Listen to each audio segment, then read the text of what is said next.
is my last chance for me to make it clear to her that I feel very strongly and she's the one for me. So beautiful.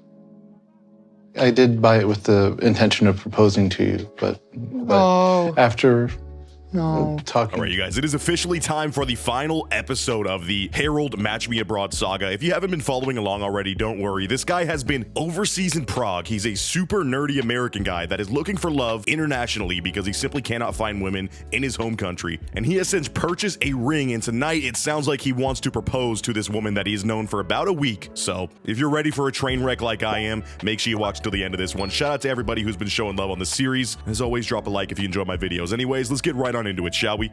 He texted me and we chat, spent much time at work, so I didn't have time for his calls and his message. So we're catching up with Harold where he's meeting this woman that he has been matched up with over here in her home city. So he's hoping to see where she lives, you know, little things about her life. And it sounds like they haven't even been that good at communicating in the week that they've known each other. I'm getting the vibes that this dude is just text bombing this woman and she's like, dude, I got a life, I'm living, I work like long hours each day. I could not be texting you all day. And instead Harold just in his hotel room like, I love you, sweetie. I want to see you. I want to be with you. And sending her pictures of his inventions that's going to make him millions of dollars. Like, this dude is just ridiculous. But anyways, let's keep going. Already the vibes are off. I'm going to tell you that.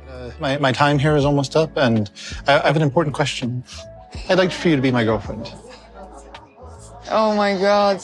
Bro, Harold, dude, you are starting off strong this episode. So they're going on their first like date since the water waste treatment facility, you know, the sewer that they went into in I think episode 2. They're at a nice restaurant and this dude is just holding her hand, staring in her eyes with his boy-like smile that he does, which just looks so airheaded. Like, I swear, it doesn't look like a thought is going through his head except for how much he loves this woman in front of him, which I guess some people might find attractive, but you got to remember, these people have known each other for a freaking week, dude. He's moving a little fast, but he's throwing out the question, do you want to be my girlfriend?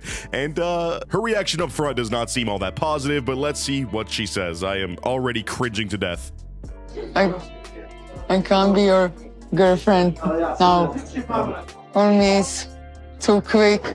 And wouldn't you know it, she responds like a normal adult person would, who is not trying to fall head over heels with some man who lives across the world from her and get all tied up. This dude thinks he's over here on some fairy tale, you know, land, but this woman also just signed up for a matchmaking service. She doesn't really want to sign up to move to America or anything like that. And you know this dude is going to be pressuring that as soon as she agrees to be his girlfriend. So I'm glad that she decided to say, it's too quick. I'm going to, you know, remain autonomous as my own person. I can't be your girlfriend right now. Let's see if dude just flips the table, because I do think I get senses of him having a fake nice guy appearance and he's secretly like not the nicest dude when he gets told no, but let's see.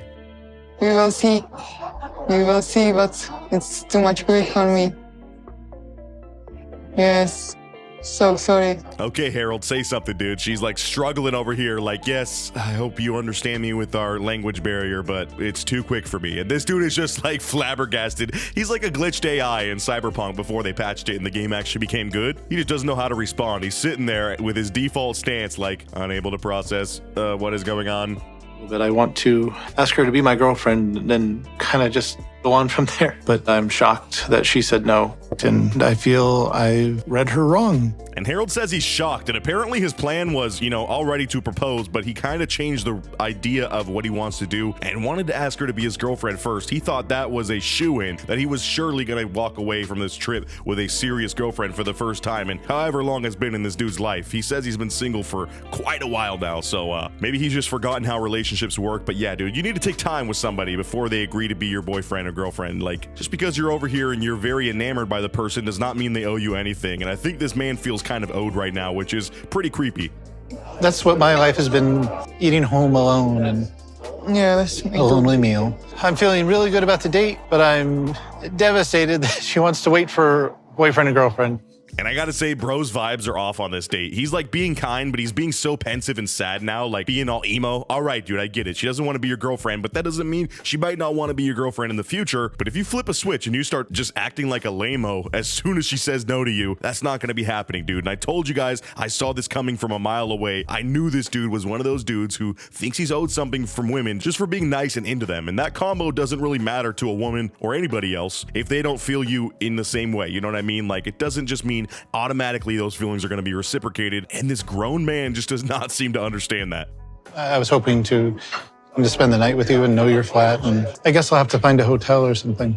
Yes, I have a mess. And apparently this lady's house is messy, so Harold's not going to be able to spend the night. That was also in his plans, and I'm telling you, dude, he's being ballsy with these questions. He doesn't really realize that the vibes are off. I don't know if she's feeling my man as much as she was in the first episode, especially after it sounds like he's just been spamming her with texts. Like, that's already the biggest red flag. Imagine how they're going to be when they're long distance. He's going to be just attached to his phone, expecting her to reply at every second of the day, and she simply can't do that. She literally just explains she eats like eggs and bread most days. I get the idea that she's working very hard in her country and doesn't really have the same lifestyle as this dude who's just sitting at home inventing stuff that's gonna, quote, make him millions of dollars one day, even though he doesn't really, you know, chase down those patents or anything.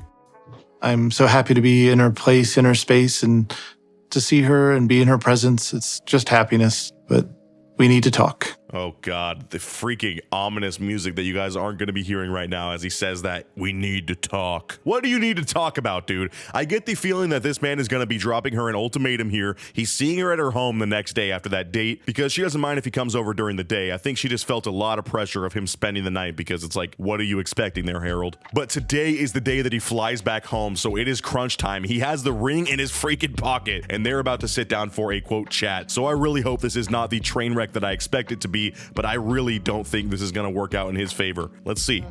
If you understand, after 1 week, it's a very hard decision. You live too far away and I need time. And she's basically explaining, bro, you live across the world. Like all the things I just said, you live across the world, you're super clingy already, and it's only been a week, and you're wearing these bummy inch suspenders that look like they're just supposed to be measuring sticks. Like, dude, what are you doing? I know some people might find that fun, but I'm sorry, this is just not the drip to be wearing when you're thinking you might propose to somebody in their apartment.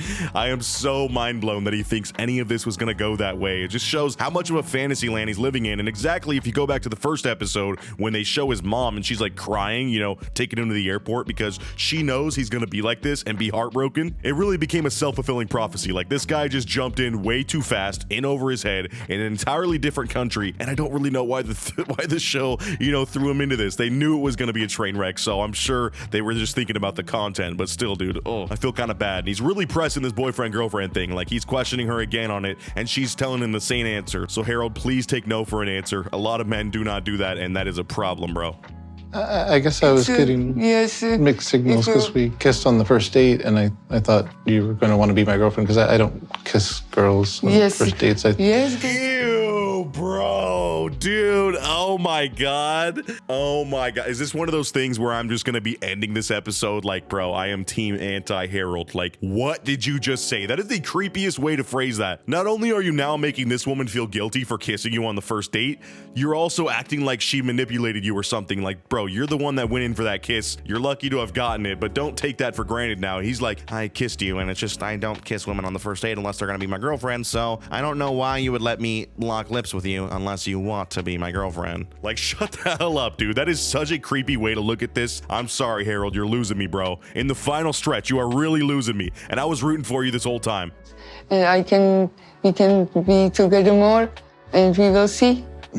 In me, you've inspired love, and I feel happy for that. And I really hate the way he speaks too. He's trying to be so poetic and so, like, I don't know, artsy-fartsy in the way that he speaks to her, and it just comes off as fedora-wearing Reddit mod. I'm sorry, dude, and maybe that's an image thing. Maybe somebody who is not wearing these suspenders saying this stuff would have been romantic, and maybe to her it's romantic, but when I hear him say it, I just cringe to freaking death. Also, with the way this is going, why do I feel he's still gonna try to propose? Like, he's just really not understanding how this situation's working out. I will say she's still giving him little bits of hope here and there, like saying, hey, when we hang out more, we could be, you know, a couple down the road, but I don't know how things are gonna go when he goes back to America. I really see this stuff fizzling out, bro. That's just me, though. I did buy it with the intention of proposing to you, but after talking. Yes, dude. Oh my God, that was one of the best shots of this whole show. I'm sorry I had to cut it off there. He's showing her the ring. The reveal has been made, and she is like, what? And he tells her that he originally bought it for her with the idea to propose, and her response is just to stare him in the eyes like, oh no. Oh my god, that is freaking gold. I think he's saying now that he's not proposing to her and maybe the ring's for something else, like, oh, maybe it's a promise ring, which is, you know, so romantic. But again, I think for me, it's a little bit too intense, dude. You should have just kept the ring in your pocket and gone back and tried to get a refund, all right? Take the L. I understood that.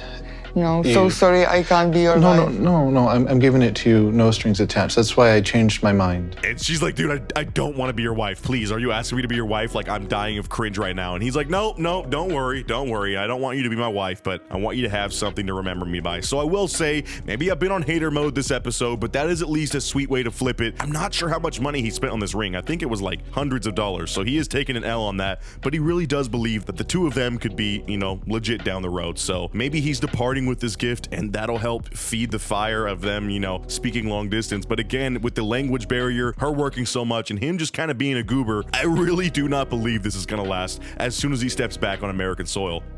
After 3 months, when I get some vacation, we can plan some trip.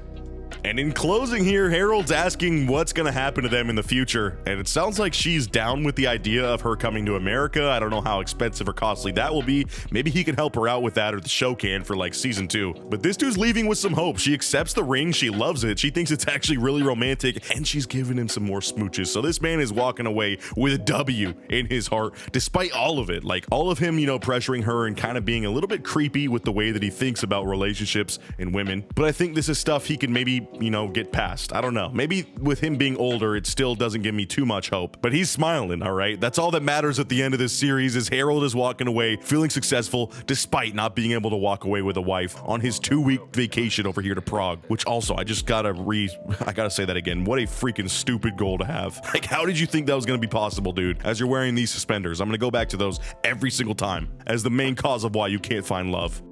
So we get this final shot of him, you know, catching her kiss that she blows to him. And it's supposed to be a happy ending, but I want to know what you guys think of this whole series. I know this was kind of a crazy season, some 90 Day Fiancé type stuff where they're going abroad to find love. This was an entire roller coaster. I'm sorry it took me a while to get this final episode out to you, but, you know, just been going through stuff. So I'm trying to get more uploads out there. If you made it all the way to the end of this video, comment what you thought of this series down below, and comment Grim Squad for life so I know you made it to the very end. Shout out to my Patreon supporters as always, and I will catch you guys in the next video. Let me know also what other shows you want me to react to now that we've wrapped up this series. I got room for some new stuff. Anyways, I'll catch you guys in the next video, and until next time, peace out.